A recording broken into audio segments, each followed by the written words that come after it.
اللہم انی اسألک العفو والعافیت فی الدنیا والآخرہ، اے اللہ میں تجھ سے دنیا اور آخرت میں معافی اور سلامتی مانگتا ہوں۔ اللہم اغفر لی ذنوبی کلہا، اے اللہ میرے تمام گناہ معاف فرما دے، دقہا و جلہا، چھوٹے بھی اور بڑے بھی، اولہا و آخرہا، پہلے بھی اور بعد کے بھی۔ اللہم طہر قلبی من النفاق، اے اللہ میرے دل کو نفاق سے پاک کر دے، وَأَعْمَالِي مِنَ الرِّيَاءِ، اور میرے اعمال کو ریاکاری سے بچا، وَلِسَانِي مِنَ الْكَذِبِ، اور میری زبان کو جھوٹ سے محفوظ رکھ۔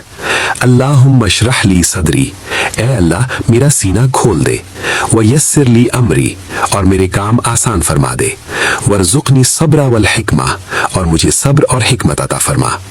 اللہم ارزقنی رزقا حلالا طیبا واسعا، اے اللہ مجھے حلال، پاکیزہ اور کشادہ رزق عطا فرما، وبارک لی فیما اعطیتنی، اور جو تو نے مجھے دیا ہے اس میں برکت عطا فرما، آمین یا رب العالمین۔